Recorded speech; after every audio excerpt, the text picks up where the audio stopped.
Hey, welcome back. We're back at work. Well, we're not at work. We've finished work and we're back here with you guys. Another day, another vlog. Welcome back. If you're new joining us, thanks for stopping by. Much appreciate your patronage. Very kind of you. Big show. Want to get right into it. I've got 2 whole pages full of stuff. CES has kicked off and in fine form. Heaps to talk about. Let's not stuff about. Let's get straight into this. Going to start off with the Insta 360. 2 variations. There's the Insta Twin. Sorry, I'm having internet trouble. So the Twin edition, and then there's the Pro. I'm pretty sure it's the Pro edition. The Pro edition's basically got a 1-inch sensor they've worked with Leica on. And then the Twin edition has the 360 camera, which they're famous for, and a 4K wide screen, normal sensor size, whatever, I guess. Heaps of stuff in it. It's obviously a modular, so it's got 2 little square bricks, I guess like a loom cube size, that slot onto a battery unit. They're saying it's waterproof, 5 meters, 16.4 feet. So that's pretty cool. It's got the wide angle, 2.8, 16.4 mil equivalent. So that's a pretty good lens. It should be pretty good for low light. And they say that, especially with the Pro version. That lens they got on there are going to be, they reckon the images out there are fairly decent. It's got stability. It's got so much. Stability 6 times. It's got its own chip in there to do that. They call that flow state. Obviously with that invisible selfie stick, there's added on features like bullet time, where you can add an adaptive little handle that goes on the end of it. It must have like a bearing in it. You can swivel that around you and you get like a 360. So if you're on top of a mountain or something like that, you can sit up there and swing that round and you get like a full 360 sort of image. So a lot of really trick features and different ways to look at that help your footage out, I guess, and give you a different view. I guess that's what they're aiming for, and very, very cool. 8 times slow-mo. Now the Pro version, which has got a f1.3 lens on it, so that's even better. So the normal one's a 2.8. The top of the range, the Pro version, is a 1.3 lens. That's dealt with Leica, so if you're used to Leica lenses, I guess you'll know their color tones and how that's going to sort of work out. So that's going to be really interesting to see how that works. That's a pretty big deal. It's got hardened glass on it. It's got deep track, so you can lock on to subjects. So if you've got your selfie stick and you're skiing and you've got a mate in front skiing and doing your stuff, you can lock onto him so it tracks him. Much like the Skydio 2, it's got like a little GPS thing that you can put in your pocket that will lock them on. So if they go behind trees, you won't lose the tracking on them. So that's really, really smart. I'm not sure if they worked with Skydio, but it seems like it's a really similar technology. So very, very cool. And it's now got H.265 encoding, HDR video. It's got a star lap function. I'm not sure exactly what that is, but basically they had it set up so it was filming the night sky and it basically gives you star trails. So I'm not sure if it's something to clean the image up or something that allows it to time it and be in motion with the moving of the earth and stuff like that. So that was something I guess we'll have to hear a little bit more once they get to test them a bit. None of the guys could put footage up. They have to, I think they've got another week before they're allowed to show any footage on this. So we've got to wait 7 days before we get any sort of real feedback on how it actually works. We know what it looks like and what it feels, the base units. No one had the 1-inch Leica Pro lens. So it'll be interesting to see how long we have to wait to hear about that one, because I think that'll be the one everyone will be chasing as well. The 360 is going to be fantastic, and I think that's going to be great. But I'm sure everyone's going to want to buy that other lens because I think that'll be a big difference. They're also talking about adding a feature where they'll be able to bolt it onto your drone, some sort of a cage or clip-on accessory where you can clip it onto your drone, so you'll be able to see top and bottom. I think Potato Jet was talking about it. Top and bottom, and it'll cut out the drone like it does the selfie stick. So basically you'll be flying in the air and you'll have a full 360 of your surroundings, which, as he said, is friggin' awesome. And well, he didn't say friggin', I said friggin', but you know what I mean. So very cool. Now it's also got an auto frame, so you might have 4 or 5 subjects in a frame. I'm not sure how this one works. Just watching the video is a little bit weird, but basically what I guess my interpretation was, it would take those people, just say there's one, my dog's here, my wife's here, my son's there, and he's outside because of the 360, it'll sort of take them and merge them and put them all into the one frame somehow.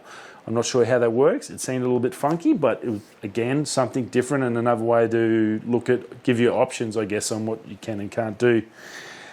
Auto cut and edit footage. It'll take the best parts out of footage that you've filmed and merge them together to make your videos. I don't know how it's going to pick that and do that. I guess it'll be great for Instagram guys to quickly chuck up a video, a quick thing of a day's filming. Might be able to just quickly go and go, oh, I've got 4 hours of footage, just go through, find me something I can chuck on Instagram and whack it up. So that seemed pretty cool, and I'm sure that'll be well received. I'll just get out of there. GPS smart remote. It's going to have a dive case. It's also accessories are going to be available, a 3D mount, so you'll be able to chuck 2 of the 360s there and get somehow a full 3D image type scenario. So that was pretty cool.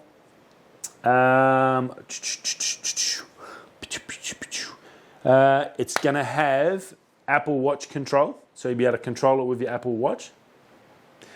AirPods control, so you'll be able to control something about the sound. You'll be able to hear and record the sound through your AirPods. So your AirPods will Bluetooth to it, and then somehow maybe then record from that to your phone, I'm assuming. I'm not sure, but they did talk about that. Also, they're talking about, I think, you can attach Rode wireless mic. That was the other thing. There was a cage that had that, so you can put the transceiver and that'll connect. They'll have a wire that'll go in. It's got like a USB in the side. So you'll be allowed to, or not allowed to, you'll be able to hook up a wireless Rode Go, and these are really, really good. Probably just made a heap of noise on the video. Sorry about that. So that's good. So look, without seeing the footage and what it is, basically they've come out and just gone blah, and just a ton of features, a ton of everything for their first, just like one big bang, kick in the guts for the other guys. So it'd be really interesting to see how it goes. Right, got to keep moving. We've only got 14 minutes left. Damn this. So yeah, very interesting. Can't wait to see what happens with that. Another 7 days, we should have more videos up and get you some more info. Dell had the Project Duet, I guess that's probably the best way to pronounce it. Basically a dual screen laptop, so a 13-inch laptop. Instead of having a keyboard down the bottom, both panels are screens. It's the same thickness, so you can lay it down flat and have one big screen. You can put a magnetic keyboard onto it and put it at the base, I guess, so you can type here and then you'll have like a touch bar, then another screen, or you can slide that up and then you've got like a normal keyboard and it'll have like a touch area. You can use that on the screen as a touch and just use it as a normal keyboard.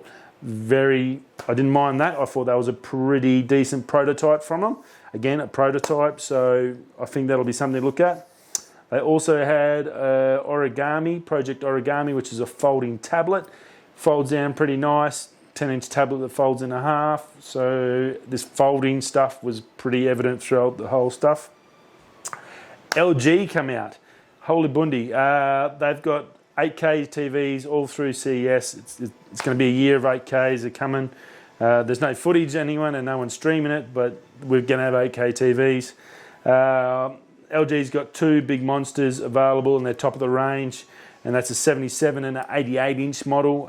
Both look amazing, 33 million pixels, ridiculously high quality. Probably you might as well look at about $10,000 at least for each of those, probably for the 77 and maybe 15 in Australia for the 88, I'd gather a guess. The next one down, which is a nano IPS screen, again, that's a 4K. 65 and 75 inch screens, a little sort of your next level down. They're going to be coming out, look really high quality. No, they were 8K as well, but they're just a little bit different technology, not that upper echelon. So it might be a bit more sort of cost availability wise. Might be normal people might be able to afford those ones. And then one they did have, which was a pretty good, was a G series, which is basically a TV unit designed for the wall, integrated wall bracket, and no soundbar. It's all built in, just bolted on the wall, and away you go. Plug in the power, and away you go. And looked really neat and tidy. And again, that's probably about the third level down, so probably affordable. So that looked pretty cool. All those come out with their new A9 processors to run it all. So LG, I've had LG for many years and never had a drama until Jack put his bells through them, and that's the only time I've had a drama with it. But other than that, they work really well, so I'm sure they're going to be decent bits of kit. Panasonic had a little bit. The boys were talking about a new video camera. It's again a modular type system. Basically, you get one which is like this. You get a base unit which is like a CX1500, which is a 4K, couple of $1,000 camera. You can whack a handle on that, takes you up to the next level and gives you GPS and a little bit more sound and wireless stuff. And then you can add on another section to take it up to the top of the range camera, so you can sort of start and work your way up. So if you're sort of into sort of moderate sort of filming, I guess, well, this is a good way for you to work your way into a really quality camera without paying that $4,000, $4,500 straight up. You can start at a couple of thousand and work up. So that was pretty cool. I thought a good way to look at it and look after their customers. Very nice. AMD announced a brand new Threadripper 3990X, 64 core, 128 threads. We knew it was coming. $39.90 US, available in February. And also they talked about their new mobile processors, the Ryzen 4000s coming out. So they not one to sit on their laurels. They've come out hard in 2020. They smashed Intel last year, and already they've come out straight away with CS, and they're just feeding it to them again. So heaps more from AMD. Intel, all they really had was a foldable laptop, and it wasn't anywhere as good as the Dell one. So Intel still struggling as far as I'm concerned. Not very good at all. Samsung had a rotating, we talked about the Apple TV stand, all the dramas that had in 2019 for that. Well, Samsung had a rotating TV screen that's available for vertical viewing. So we all know, I guess if you use computers at work a lot, if you're using multiple screens, I run 6, but I don't have any verticals. But a lot of guys have a wide-angle monitors, and they spin them vertically if they're doing spreadsheets or stuff like that, and then have a normal horizontal one. Well, Samsung's doing that with a telly because some people like looking at things vertically. So it's a little bit different way of doing it. The stand was super high quality, had like 2 pivotable arms, so you could put it in any direction, spin it any way, and was solid and didn't cost $1,000. So I think it's probably, they've obviously know someone wants it, and I think they'll actually probably do all right out of it. I think it didn't look too bad. It's obviously Samsung, so it's going to be a great screen. So just another good way of making something a little bit better. Impossible Burger. You wouldn't think a burger would be at an electronics show, but it was. I think it was sponsored by them as well, and they were selling them through Burger King. Well, they're going to be releasing pork and sausage Impossible mixture. So fake pork and fake sausage flavoured mince. So you can have a pork mince burger or whatever you do with your pork, and also sausage. So you can have a sausage that's actually vegetables. So Impossible's booming at the moment in the States. It's going great guns. I've seen it here a fair bit in Australia. I haven't tried it. I'm not into vegetables, so I'm not interested at all. But yeah, for those of you who are keen, it's probably must be fairly good, so might be worth a crack. Toyota's going to build a robot city. This was pretty interesting. At the base of Mount Fuji, Toyota's going to come in, build a full city right at the base. So if it ever explodes again, well, they're stuffed. But basically, they're going to come in. It's going to be run. The whole city's going to run on hydrogen. Robots and electric vehicles are going to run it. They want to put 2,000 people in there to get tested, get all the feedback, see how it all works. Big thing for Toyota, something different. Run the city on hydrogen. They're obviously looking at ways of the planet changing and how we can change our cities to survive, I guess, and to adapt. Pretty big news. 2,000 people is still a pretty big city to have everything in there that they need to survive. And it's all going to be fully electric. Robots basically running most of the stuff. And obviously hydrogen, how they're going to work all that. So that's going to be pretty interesting. NKBH OnePlus Concept One phone. They brought out another partnership with McLaren. Beautiful looking phone.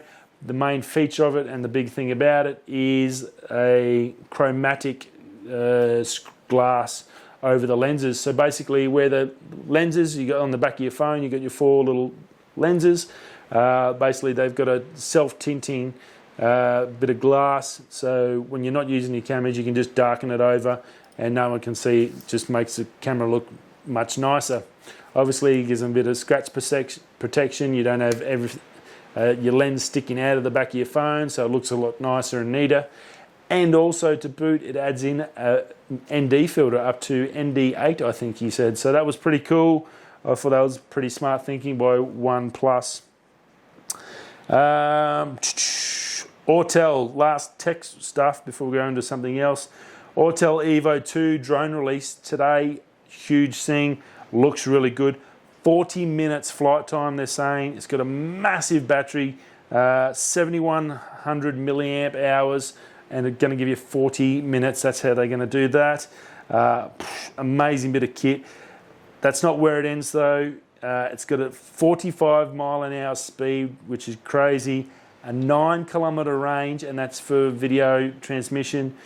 14 total crash sensors, 2 LED landing lights, 8 gig internal storage, SD card slot up to 256 gig, which is crazy, and an 8K half-inch sensor, or the option of a 6K 1-inch Pro sensor with a 2.8 aperture up to 11. So amazing. So you can get the base model, which is the 8K half-inch sensor, or the Pro model's the next one up, and there's a dual model which has a FLIR heat camera one in there, and also 8K as well. Takes 48 megapixel stills. It's got an inbuilt LCD screen in the controller, HDR video, and Pro ISO. The Pro has ISO from 100 to 12,800 at, I think it's 10 bit. So that was an amazing bit of kit. Huge news for the drone world. Autel's done pretty well. That was one of the options against your Mavic 2s. So for them to come out, this looks like a really nice bit of kit. That 6K 1-inch Pro sensor is going to, I think that's going to sell really well. Even the 8K half-inch sensor as the entry point is going to be an amazing bit of kit. And I can't, excuse me, just got to make sure I check my time. So yeah, that's going to be an amazing bit with drone. So get over, check out that. That's all up on their website. You can go and have a bit of a gander at that. I didn't see prices. I think that's coming out soon, so we'll hear more on that. So that's going to be a really big one. And last, so that's it from CES for the day. I've got a couple of minutes to go. Trump heated up. If you haven't seen in the news, Trump ordered the execution of a commander of Iran. Pretty scary stuff.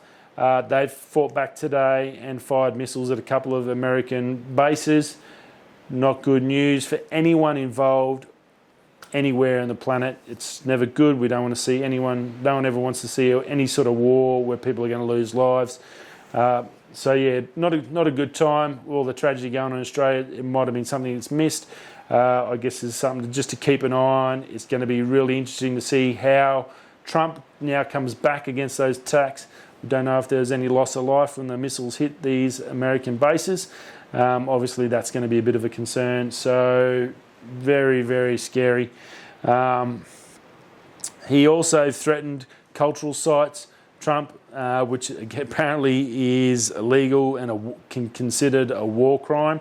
So that was really interesting. And he had to, the Secretary of State had to come out and say, no, we will not be hitting any cultural sites whatsoever, ever. He's made a mistake, that's wrong. He then got back on Twitter and said, if they can kill our troops, kill our people, why can't I hit there? So I think it's a little bit scary at the moment. Obviously, if he wants to go and fight a war and do stupid things and whatever, he'd better have a bloody good reason why, and because it's going to affect everyone on the planet. So a little bit scary. I think it's something you sort of need to watch, and it sort of brings you back down to earth. It's amazing to have all this awesome technology, and I guess it's just a little bit scary that we can have some people make bad decisions, or decisions that may affect everyone else, that could pretty much all this going forward take us back a long way. So hopefully not. Hopefully it can all be resolved peacefully. There's no reason why we can't share this planet. It's we don't own it. No one owns anything on here. We're just here to, I guess, borrow some time from it, I guess, as far as I'm concerned, and we should all learn to live on it. Get over your issues. Get over it. Anyway, that's it for me.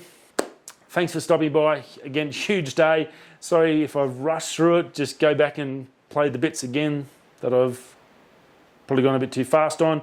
The Autel was really good. That new Insta 360 was huge. But that Autel drone, that looks really amazing with those sensors. There's some huge stuff coming out. TVs, computers, it's all happening. It's going to be all week, so it's going to be like this all week. So very, very busy and heaps of exciting stuff. Anyway, that's it from me to you. Thanks for stopping by. Wherever you're coming or going or hitting the hay, I'll see you all tomorrow. Stay safe. Peace.